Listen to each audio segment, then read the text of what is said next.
Good day, students. Today we begin to study the next section, occupational hygiene. And our today's lecture will be about physiology of work and dust pathology. And we should discuss questions due to harmful professional factors and occupational diseases. What is occupational hygiene concept? Occupational hygiene is a science that studies hygienic conditions, the nature of work and their impact on health, human performance, and develops scientific foundations and practical measures to prevent the negative consequences of work.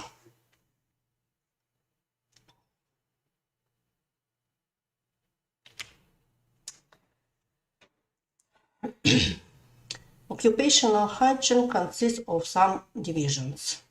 First of all, it's physiology of work, which studies physiological processes in the human body and nature of physiological foundations of processes, working processes.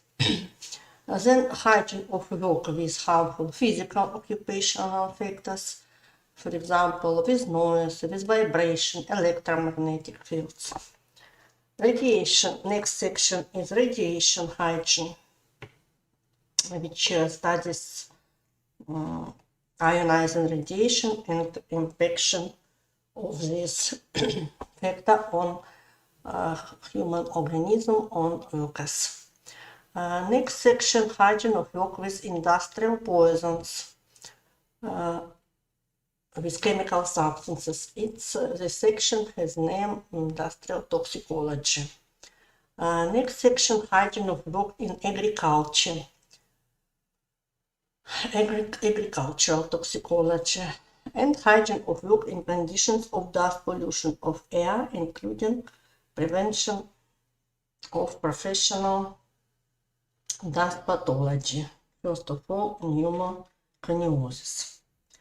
At present, despite a decrease in the number of industrial enterprises, a decrease in production volumes, the level of occupational pathology remains high. In intensifying production, psychophysiological factors are of particular importance due to the widespread introduction of computer technology, while the physical activity of computer operators is sharply reduced.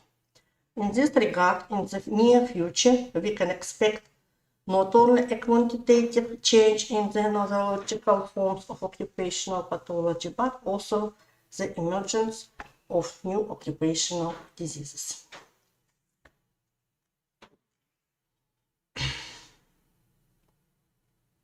In recent years, the share of workers employed in conditions that do not answer the sanitary and hygienic standards has been growing.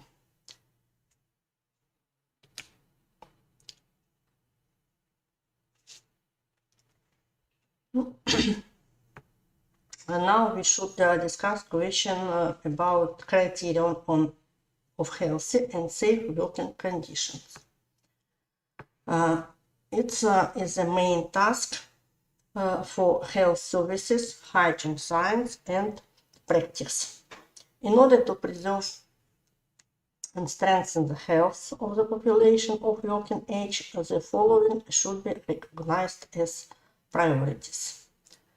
Improving the social and economical situation of the working age population, raising wages to a socially acceptable level, increasing the social protection of workers, improving the normative and legal basis for ensuring the health of working population according to international legal norms, increasing social responsibility and economic interest of the employer in improving working conditions and maintaining the health of workers, Improvement of the organization of primary health care and specialized occupational pathological care.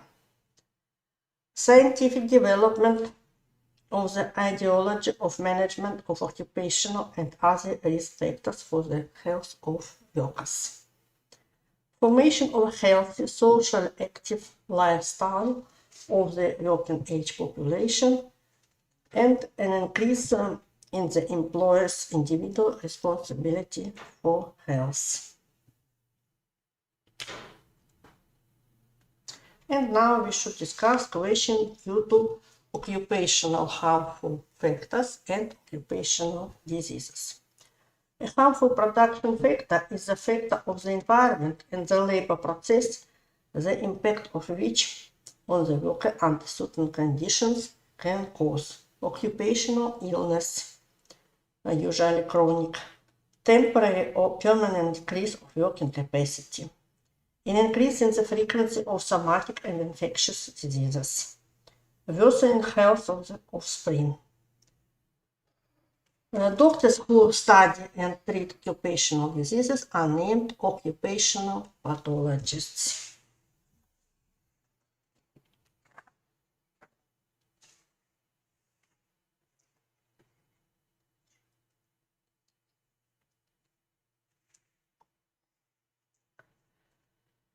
And now we should discuss questions due to examples of harmful production factors. They include physical, chemical, and others. First of all, physical factors. For example, microclimatic harmful factors. It's abnormal temperature, humidity, air velocity, thermal radiation, non-ionizing radiation, electromagnetic, electrostatic, constant magnetic fields, including geomagnetic, electric and magnetic fields of industrial frequency, this frequency 50 Hz, electromagnetic radiation of radio frequency, range and optical range, including laser and ultraviolet radiation. Next example is ionizing radiation, because ionizing radiation in high doses also will be negative occupational factor. Industrial noise, ultrasound, infrasound, vibration, which may be local or general, aerosols of predominantly fibrogenic action, natural lighting, lack or insufficient illumination, artificial illumination, first of all, insufficient illumination, direct or reflected glare, pulsation of illumination, and electrically charged air particles, air ions. Chemical, including some substances of a biological nature, antibiotics, vitamins, hormones, enzymes, protein preparations. People contact with these substances first of all at industry. In industry, during processes of preparation of these substances, obtained by chemical synthesis, for the control of which chemical analysis methods are used. The next group of factors are biological. Producer microorganisms, living cells, and spores contained in preparations, pathogenic microorganisms. Factors of labor process, circumstances, conditions that determine the labor process, the severity and intensity of labor. A dangerous production factor is the factor of the medium and the work process, which can cause an acute illness or a sudden worsening health and even death.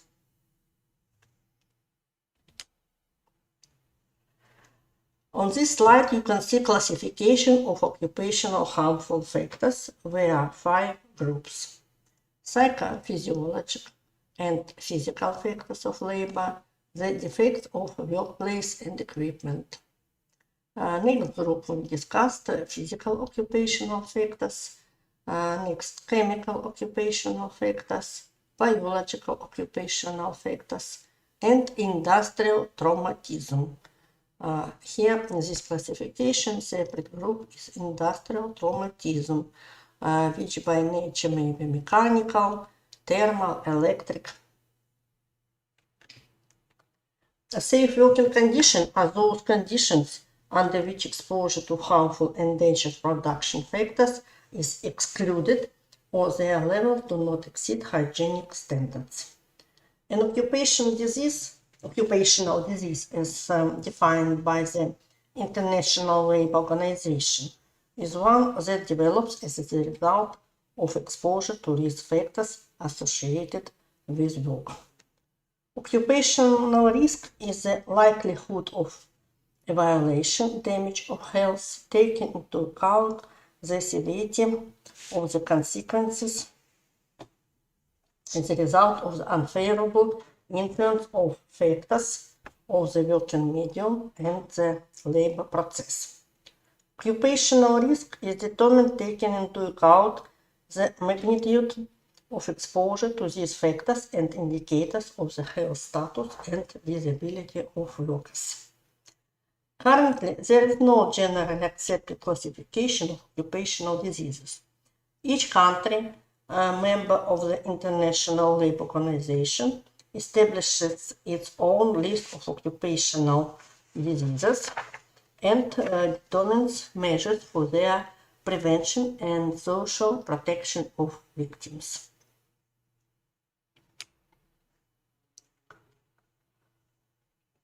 The main criteria for determining the occupational origin of diseases are the follows.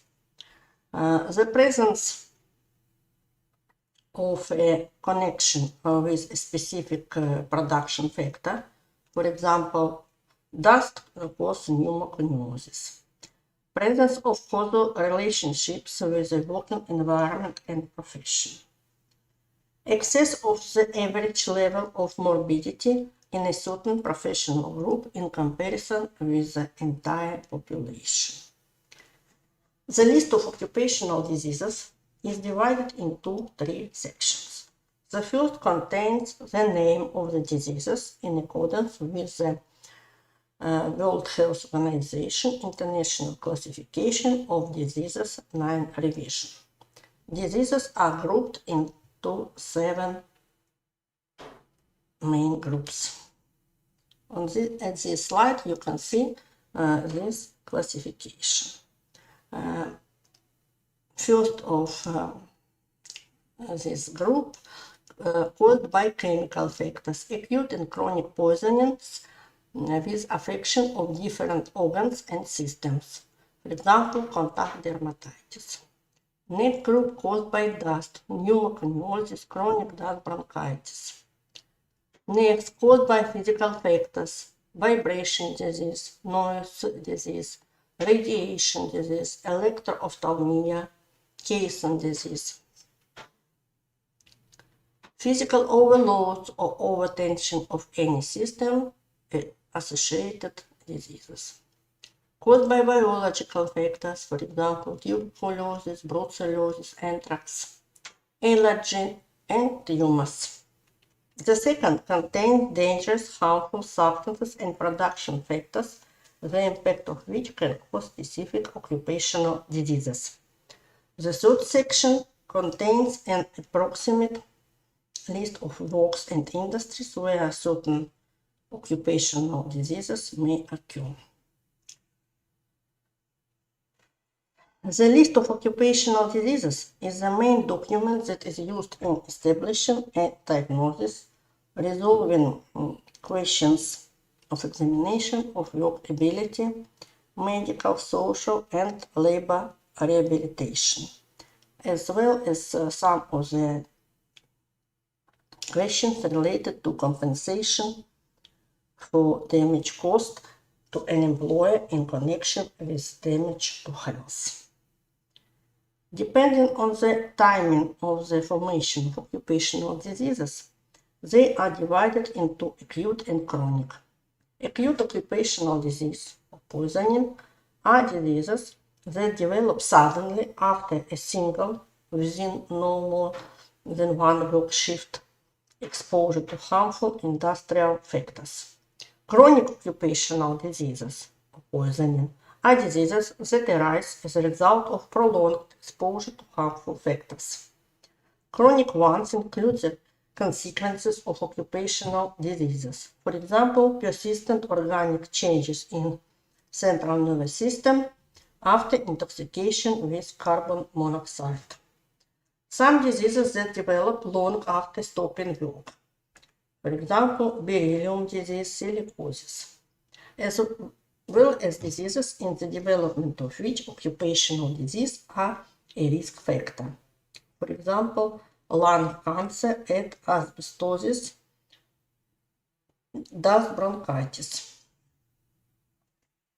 Occupationally caused diseases, a group of diseases polyetiological in nature, in the occurrence of which production factors make a certain contribution. These diseases are characterized by high prevalence. Insufficient knowledge of the quantitative indicators of working conditions that determine the development of diseases. Significant social consequences, a negative impact on demographic indicators such as mortality, lifespan, frequent and long-term illnesses with temporary disability. Occupational diseases include diseases of the cardiovascular system, arterial hypertension, ischemic heart disease, neuropsychiatric diseases such as neurosis, diseases of the locomotor system, for example, lumbosacral radiculitis, a number of respiratory diseases. Occupationally conditioned morbidity, the incidence of general not related to occupational diseases of various etiologies, mainly polyetiological, which tends to increase with increasing length of service in unfavorable working conditions and exceed that in occupational groups that are not exposed to harmful factors. In this situation, occupational hazards are risk factors for the development of diseases. And now we should discuss the next question, the central question of this lecture, physiology of work. Any type of labor activity is a complex of physiological processes in which the body as a whole actually participates. The most important role is played by the central nervous system, which coordinates the functional changes that develop during work. In this case, the cerebral cortex analyzes the signals coming from the external environment, develops and fixes the necessary conditioned reflexes, inhibits unnecessary reflex connections, and combines them into a single system of a working dynamic stereotype.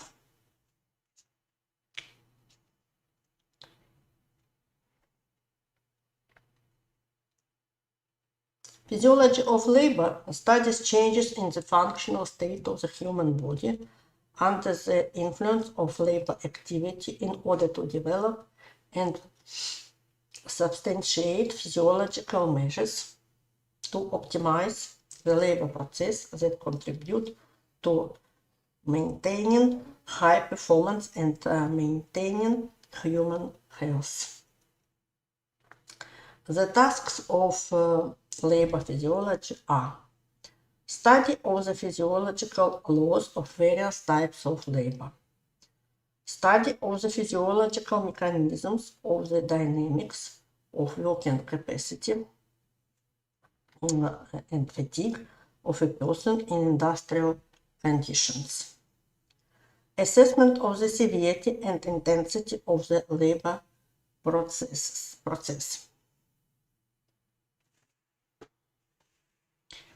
Development of the physiological foundations of the scientific organization of labor. Optimization of working movements, working posture, organization of the workplace,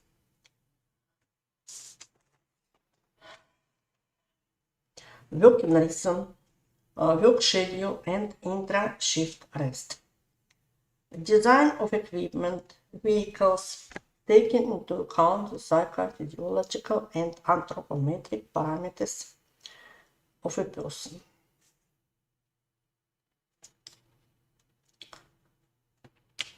The solution of these problems forms the basis of the two main scientific and practical directions of labor physiology: study and differential diagnosis of functional states of a person in the labor process, and hygienic regulation of the factors of the labor process, the severity and intensity of labor.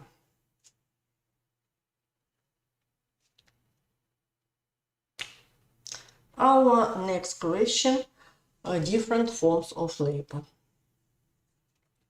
All types of labor are divided according to the level of expenditure of physical energy into physical and mental.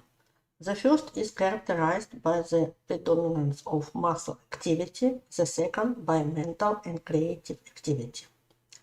However, with the development and differentiation of different types of work and labor processes, different nature and severity of production loads are noted, which determines the diversity of forms of labor. In modern conditions, purely physical labor does not play a significant role. However, the physiological classification of work activity is used to characterize some occupations. There are the following main forms of labor activity. Forms of work that require significant muscle activity. Currently, this type of labor operations take place with the practical absence of mechanized means of work. Such forms of labor include the profession of an excavator, a loader, a bricklayer, a docker machine operator.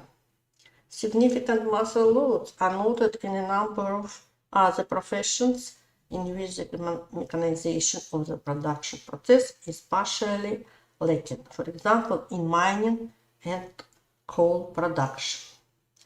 Work on the maintenance and repair of vehicles. These forms of labor are called general physical work, since with them more than 2/3 of the entire muscle mass of a person is involved in labor activity. Intense physical labor is characterized by loads mainly on the muscular, cardiovascular, and respiratory systems, stimulating metabolic and energy processes in the human body. These types of work require increased energy consumption, 4,000–6,000 kilocalories per day. Next form is mechanized forms of labor. These include professions that are found in almost many industries. A feature of this type of work is a decrease in the level of muscle loads and a complication of the action program. Energy consumption during such work fluctuates between 3,000 to 4,000 kilocalories per day. Thus, the role of large muscles decreases and the share of participation in the work of smaller muscle groups increases. The importance of speed and accuracy of movements increases. The accumulation of special knowledge and skills is required to control various tools, mechanisms, machines. Examples of mechanized labor are turning, locksmithing, and other work. It is necessary to take into account the types of organization of production, since the transition from individual to small scale and especially to large scale production leads to an increase in the role of the monotony factor. Next type group forms of labor. For example, work on conveyor. The peculiarities of these forms of labor are determined by the division of the processing to operations, a given rhythm, a strict sequence of operations, automatic supply of parts to each workplace using a moving conveyor belt. In some cases, such work can be relatively easy in terms of physical effort and be of a local nature. For example, assembly of clocks, microcircuits, radio equipment. In other cases, significant muscular loads of a regional nature are observed. Assembly on a conveyor belt of cars. The conveyor form of labor requires the synchronized work of its participants in accordance with a given tempo and rhythm. Moreover, the shorter the time interval spent by the employer on the operation, the more monotonous the work.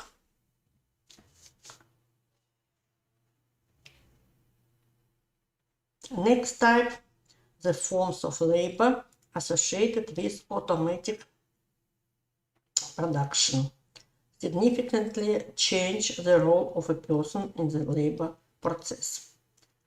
He ceases to be an additional mechanism and proceeds to direct control of it. The main task of the employer is to ensure the smooth operation of machines, machine tools, mechanisms. The physiological feature of automated forms of labor is the employer's readiness for action and the associated speed of reaction to eliminate emerging problems.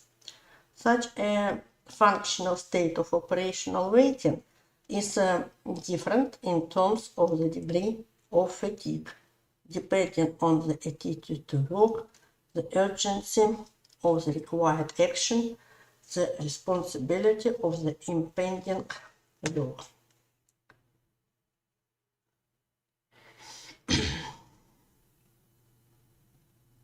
Next type forms of labor associated with remote control of production processes and mechanisms.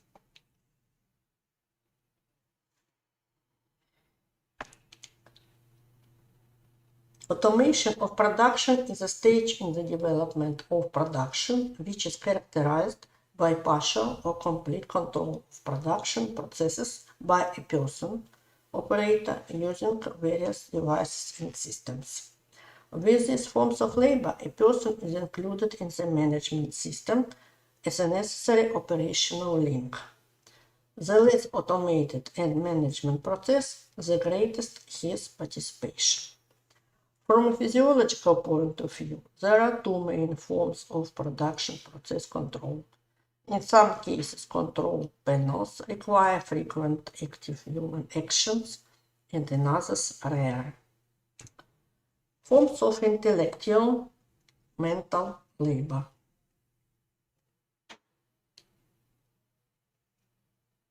These forms of labor reflect the human cognition, i.e. a system of mental operations associated with solving problems on effective approaches to a situation requiring rapid cognitive activity and action in accordance with a given goal.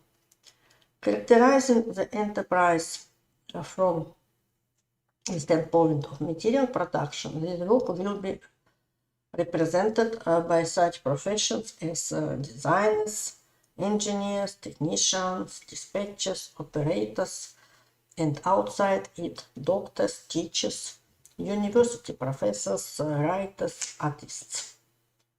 The forms of intellectual mental labor are subdivided into the following types.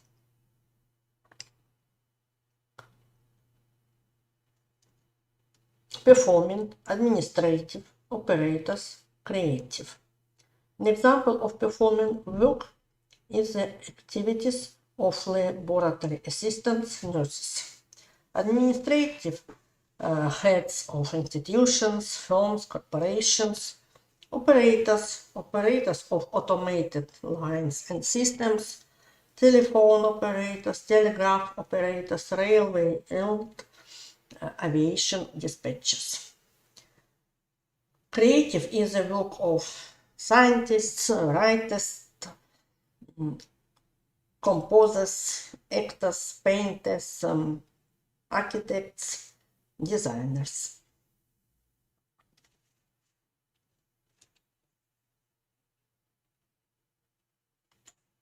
Separately, one can single out such a type of activity as the work of pupils and students, which is characterized by the tension of the main mental functions: memory, attention, especially its concentration and stability, perception. In addition, the educational process is often accompanied by stressful situations during tests, control classes, exams, and in preparation for them. It will be lack of sleep, emotional overloads. At the same time, physical activity caused by physical education in sports section is also typical for students. As a result of improperly organized work, neuroses, disorders of the cardiovascular and vegetative nervous system can occur.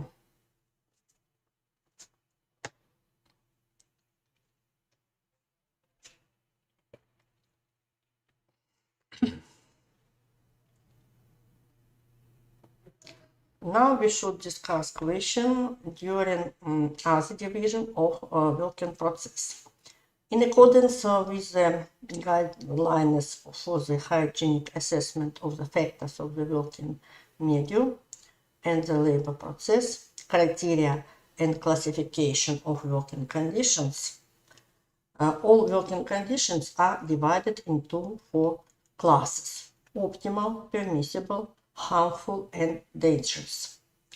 Optimal working conditions, first class, are those conditions under which not only the health of workers is preserved, but also preconditions are created for maintaining a high level of efficiency. Optimal standards for working conditions are established only for microclimate parameters and factors of the labor process. For other factors, the working conditions are conventionally considered optimal when there are no unfavorable factors or do not exceed the levels accepted as safe for the population.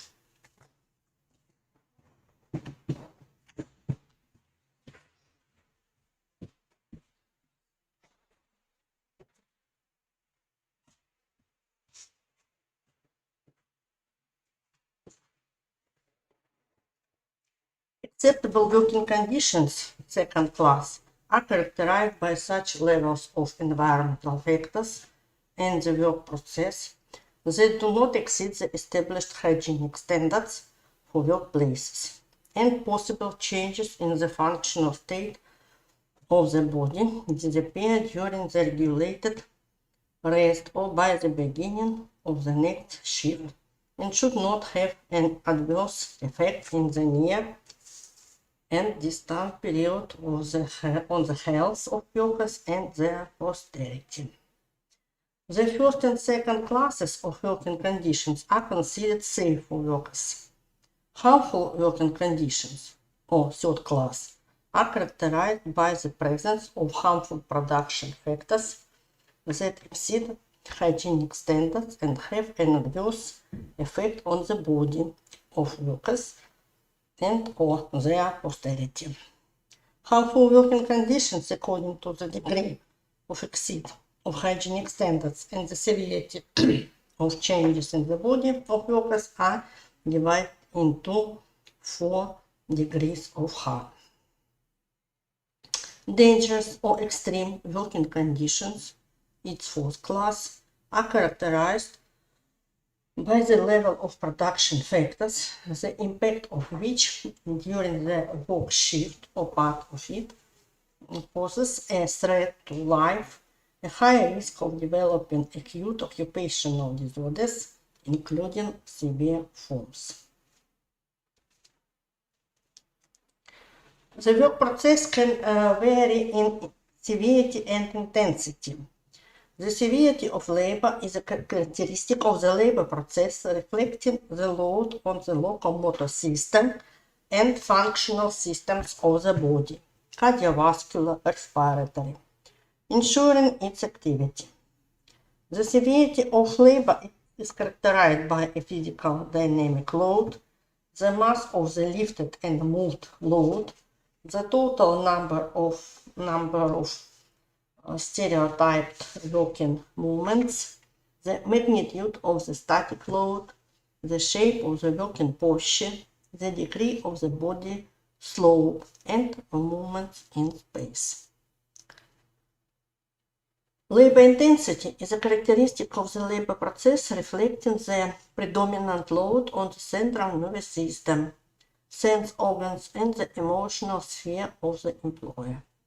The factors that characterize the intensity of labor include intellectual, sensory, emotional loads, and degree of their monotony and the mode of work.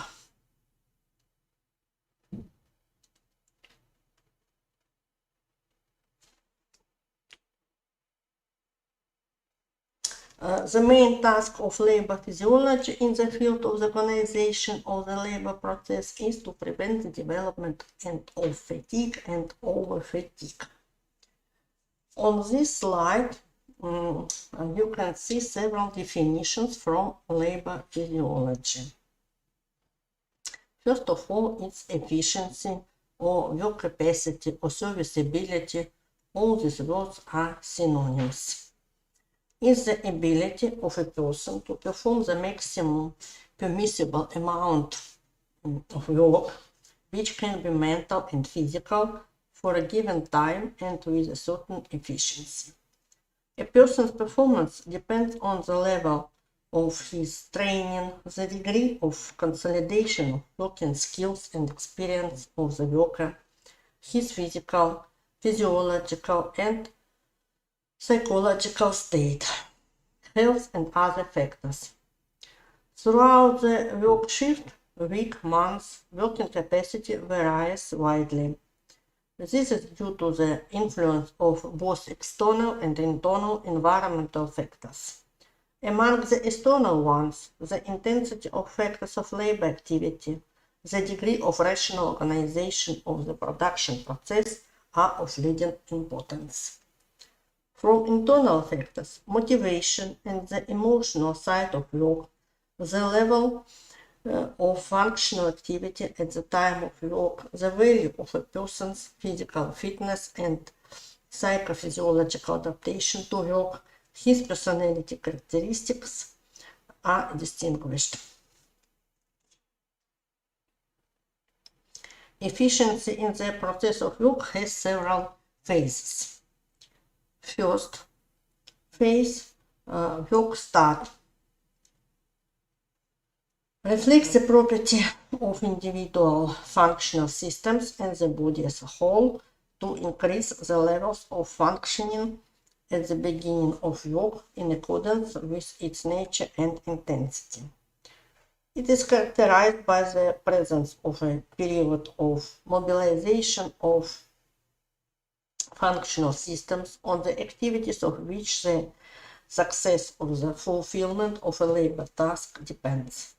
The level of metabolic processes increases, muscle tone increases, the activity of the cardiovascular system increases, attention is strengthened, motives of labor activity begin to dominate. For experienced and trained individuals, this period is usually very short or absent. The duration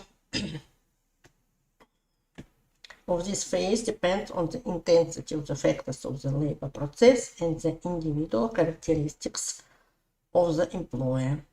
It lasts from a few minutes to 1.5 hours, and with mental creative work up to 2.5 hours. Second phase, stable work capacity or high stability of working capacity is determined by stable activity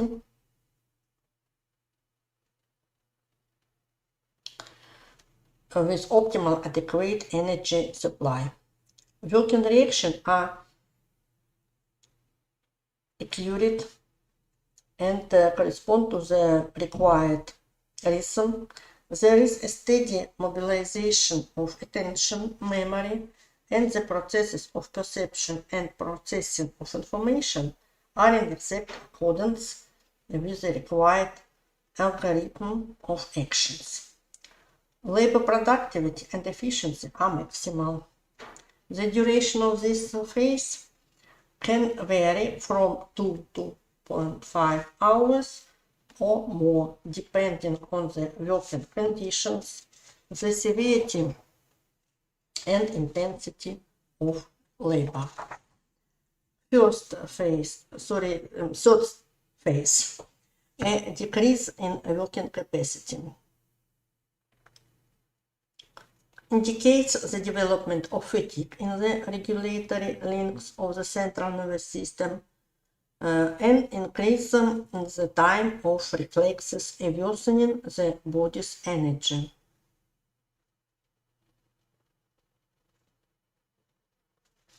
Fatigue is a functional state of a person or of the systems involved in the work that temporarily arises under the influence of prolonged or strenuous work activity and leads to a decrease in its effectiveness. Objective signs of fatigue are a drop in labor productivity and a continuing change in physiological functions beyond the established working level. With severe muscular exertion, this usually leads to a sharp increase in respiration and heart rate, increase in blood pressure, and an increase in energy costs. During labor activity, which requires significant neuropsychic loads, a slowdown in reflex reaction, a decrease in the accuracy of movements, a weakening of attention and memory are usually observed. Subjectively, the state is perceived by us in the form of a feeling of fatigue, i.e., feelings of unwillingness or even inability to continue working further. At the same time, fatigue is a natural physiologically conditioned reaction that has an important biological significance, and a certain degree of its development can even contribute to an increase in the body training.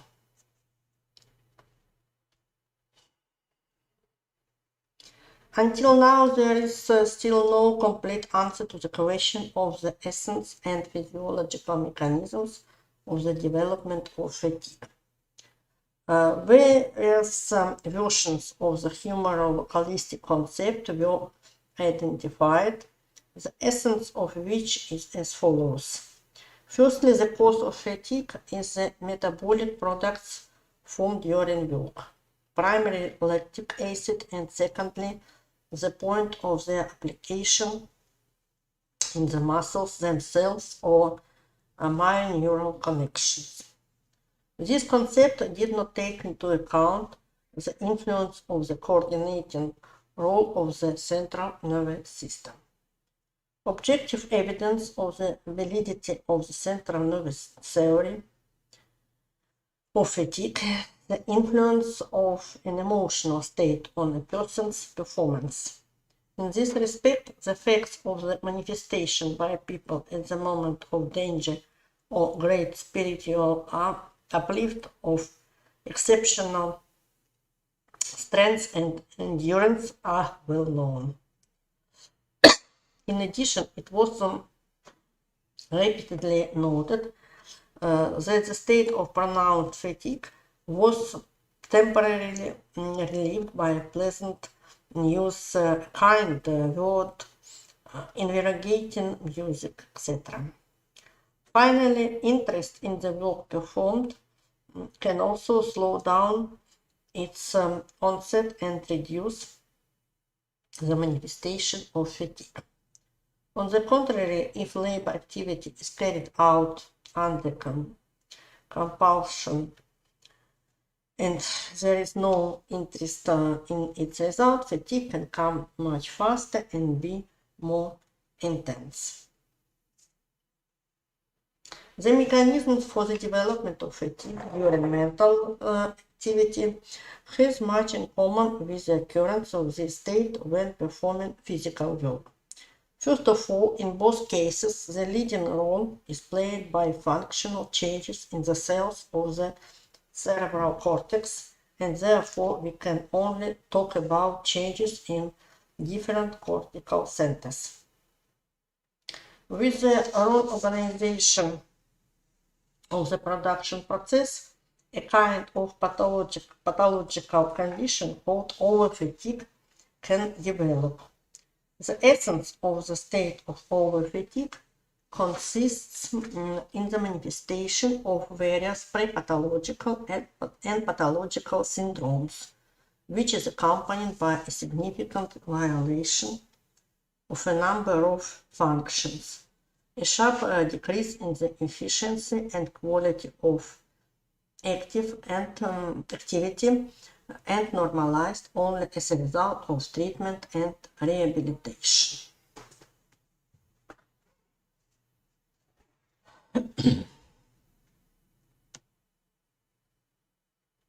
Prevention of fatigue is of great importance for maintaining the reliability and error-free actions of the worker, high efficiency and productivity.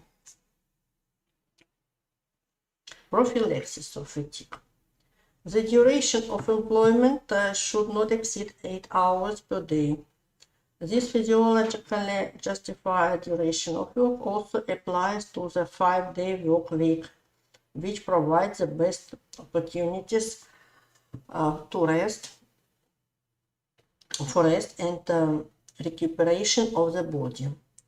In a continuous production process, the duration of the work is 24 hours, rest is 72 hours. Mechanization and automation of production, eliminating the need for excessive muscle effort and work in particularly unfavorable conditions. Implementation of a rational system of alternating work periods and breaks during work. The duration of the rest periods should ensure the restoration of basic physiological functions and the maintenance of the working mood of the organism. Periodic change of operations performed by workers and change in the conveyor speed with a gradual increase after the start of work and deceleration towards the end of the shift. Equal distribution of the load between individual muscle groups, establishing the correspondence of production movements with the usual human movement, rationalizing the working posture, reconstructing equipment. Adherence of hygienic standards for area, cubic capacity, microclimate, illumination, ventilation of industrial premises. Adherence of the aesthetic requirements for the color design of equipment, its design features, working clothes. In this case, it is necessary to take into account the exciting influence of red and yellow colors and the depressing influence of blue and especially black. The factors of aesthetic impact can also be attributed to music used as a rhythmic stimulus during periods of increasing fatigue. Now we can make break on 10 minutes.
Let's continue. And now we should discuss questions due to organization of investigations of cases of professional diseases.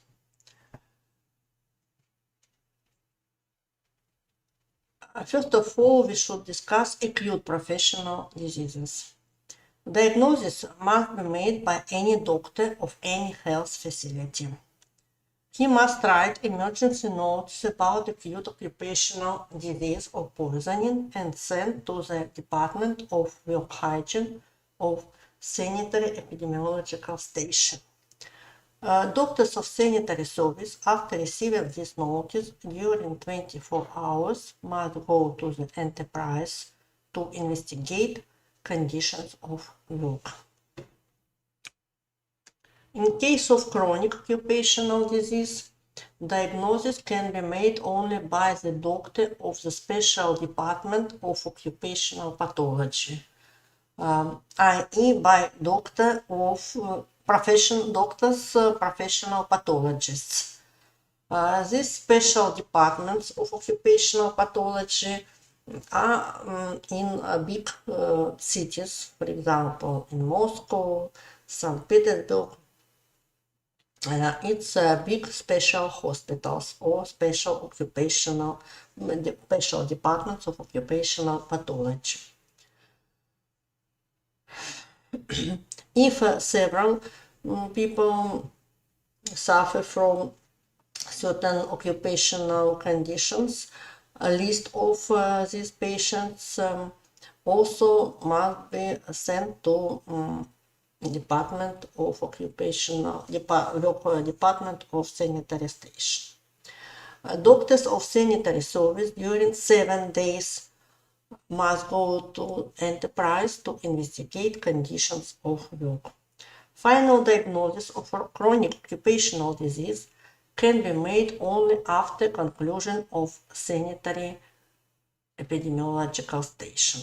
The specialists of sanitary service must give their conclusion about unfavorable conditions at the working place of these people, of these patients, and it will be confirmation of occupational origin of pathology. Diagnostics and prevention of occupational pathology. The Order of Ministry of Public Health of Russia includes the list of harmful and dangerous occupational factors for which medical examinations are obligatory, the rules of medical examinations organization, periodicity, content of medical commission for surveys, additional methods of examinations, the list of medical contraindications for work with these factors, and the list of diagnosis of occupational diseases and poisonings.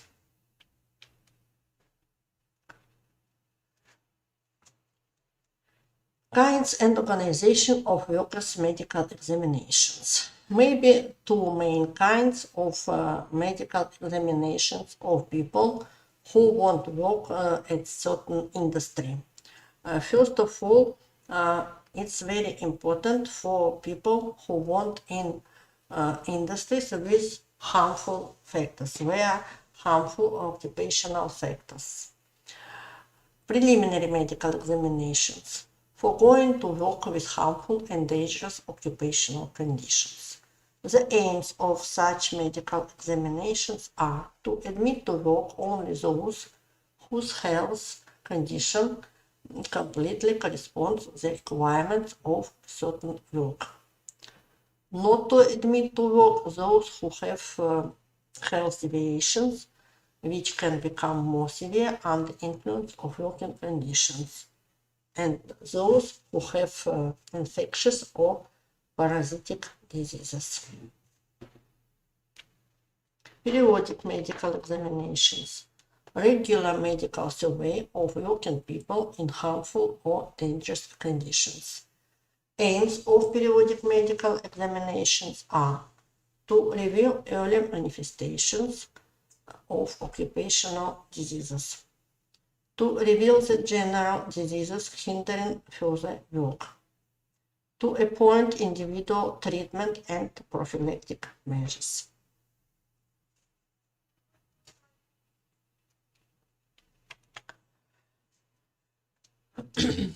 We have special documents, special rules where all these data are written. How many times my medical examination? It may be one time per year, maybe twice per year. For some industries, maybe more quickly.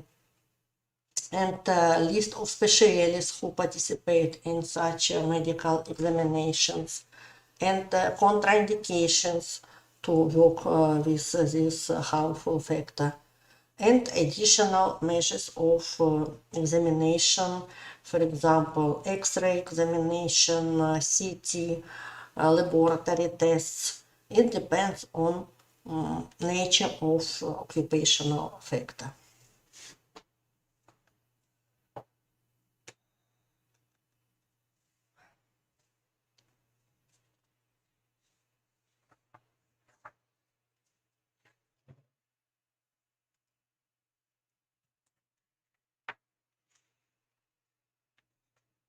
No, and the next question which we should discuss today is industrial dust.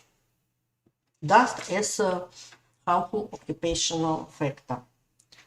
The sources and causes of dust emission from industrial enterprises are very numerous and varied.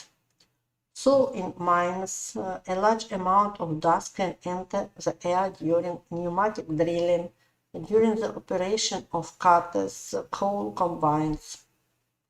Large amounts of dust are generated in textile mills. In chemical plants, the high dust content of the air is observed during loading, unloading, grinding, screening, and mixing of fine dispersed materials.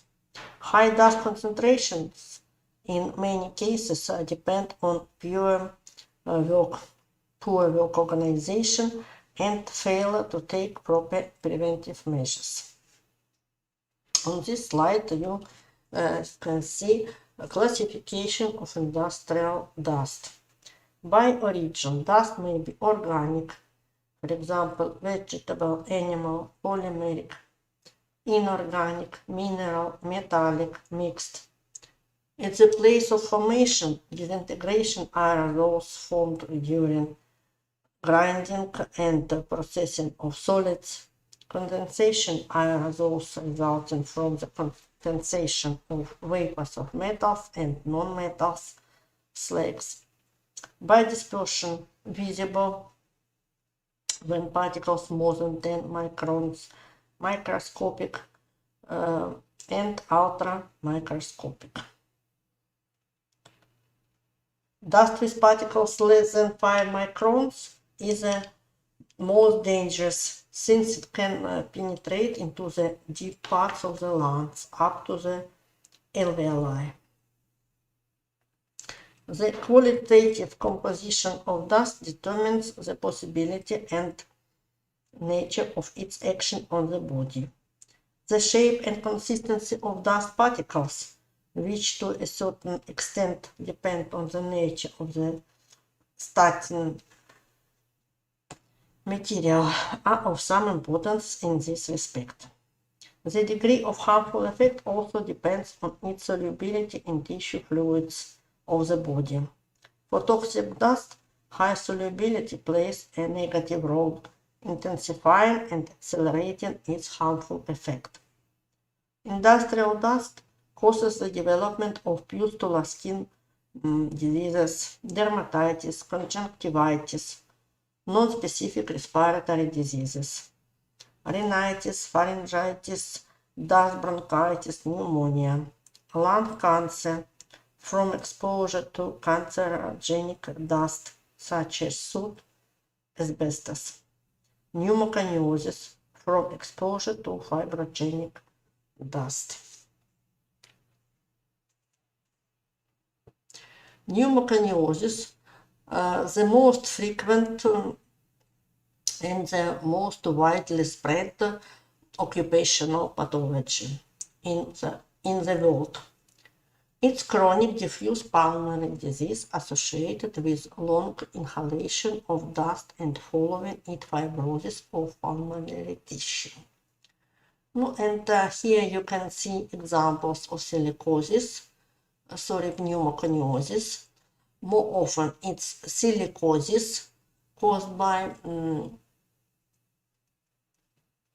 dioxide of silicon, silicatosis, which caused by salts of silicon acid, asbestosis, talc, cement, metalloconiosis caused by any type of metals, carboconiosis caused by carbon dust, pneumoconiosis, mixed dust, and pneumoconiosis due to organic dust, for example, bicyanosis caused by cotton dust. Pneumoconiosis occur more often in mining and engineering industry in long time exceed of permissible concentration of dust particles in inhaled air. MPC, maximal permissible concentration for dust, depending on type, makes 1 to 10 milligrams per cubic meter. Usually we say about toxic and non-toxic types of dust. For non-toxic types of dust, MPC will be 10 milligrams per meter cube. And for toxic types of dust, the standard will be up to 1 milligram per meter cube. And here you see sizes of dust particles, we said, ultramicroscopic less than 0.25 micron, microscopic 0.25 to 10 micron, and visible more than 10 micron.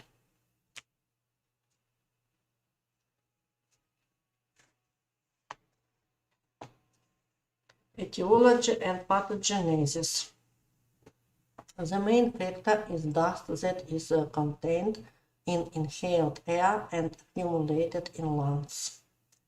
Kind of the disease is defined by content of dust, its concentration and other properties.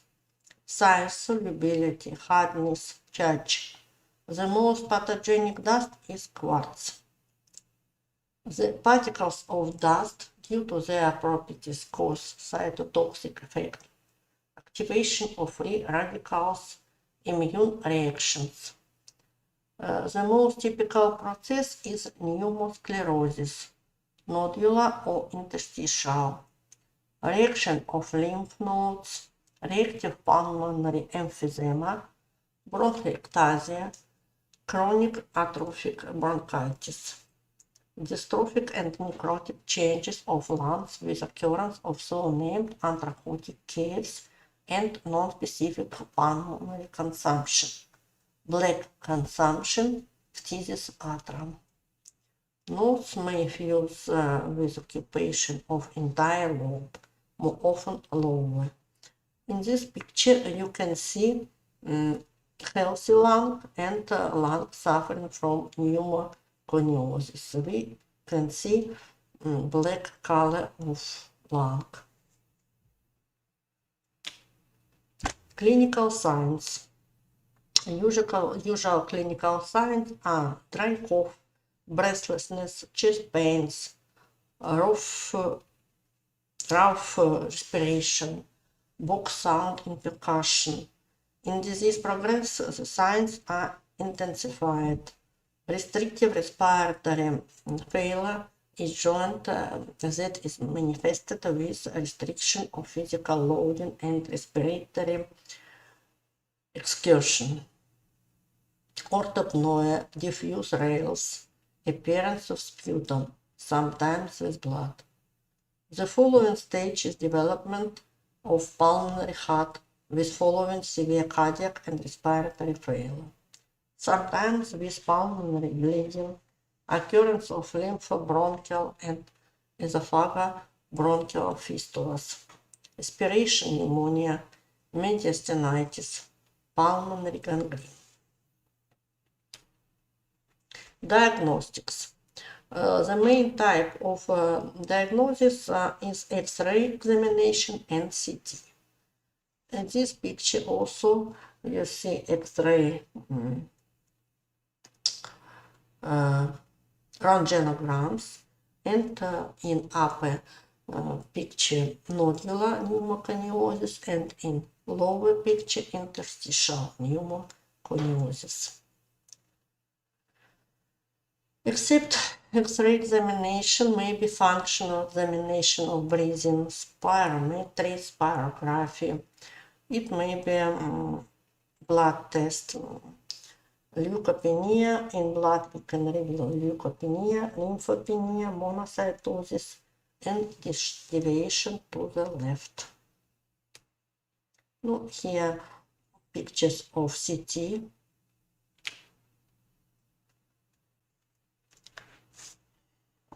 Prophylaxis of pneumoconiosis. Prophylaxis of pneumoconiosis consists of some from group of measures. It's pressurization of equipment, mechanization and automatization of processes accompanied with production of dust, usage of optimal ventilation. It must be artificial ventilation, inflow, outflow. Water irrigation of dusting materials and machines, using respirators as individual measures of protection. It's regular medical surveys, wet and salty alkaline inhalations, ultraviolet irradiation, rational nutrition and food vitaminization, short working day, additional allocations, early retirement. That's all. Lecture is finished. Thank you for attention.